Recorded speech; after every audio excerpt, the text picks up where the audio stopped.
Fuck those hipsters. I want that. I said, don't stop, don't stop, don't stop talking to me. Don't stop giving me things. Alright guys, so here we are for the first of my classic track setups. This is of course the Brands Hatch circuit in the United Kingdom. It's one of my favourite tracks, to be honest. It's really flowing and fast, and it's just a beautiful track to drive. So let's get straight into the setup for this track. Now the first thing you'll notice is I'm running a little bit higher aero than what I normally run. That's because a track like this, you just need just a little bit more aero on the front just to get you through those fast, high-speed corners just a little bit better. You probably get away with even more aero, to be honest, but 3.1 is fine in time trial. Moving on to the braking, I've got 4753 high standard. You could go with high small, to be honest, as there's not really many braking points of this track, to be honest. And I'm having the brake balance towards the rear just a little bit more because I found I was locking up quite a bit at turn 2, and that just helped me get through that corner just a little bit better. Moving on to the balance end, that is 711. I found that having a higher front end roll bar definitely helped with getting through the corners a lot quicker. It just made the steering response a lot more sharper, and that's definitely what I needed at a track like this. So moving on to the suspension, and that's 1111. That's not going to change throughout all of my setups. The gearbox, and it's quite short, a lot shorter than what I'd normally run.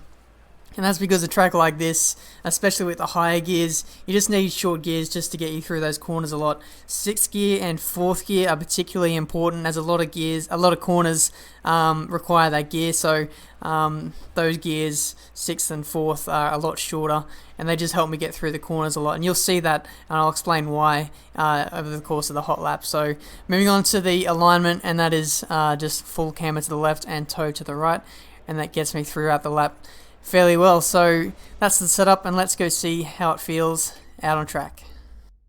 Alright, so heading out for a hot lap of this Brands Hatch circuit. The secret to this track is not getting sucked into turning in too early. Make sure you take a late apex in for most of these corners, and you should be fine. Now the run up to the first corner is almost like a lottery. You just got to turn in by impulse there, turning in 6th gear and then taking a nice flowing exit on the run out. Braking at the shadow there, 2nd gear, turn in late.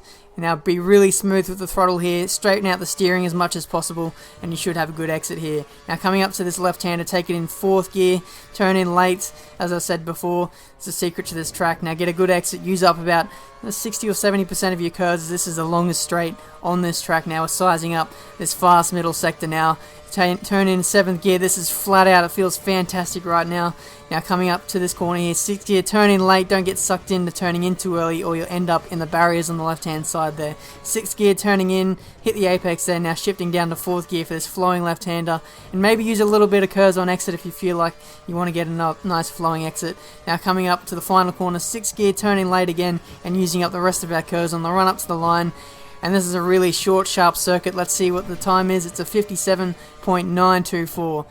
Just under 3/10 faster than our previous personal best, and that felt like a perfect lap to me.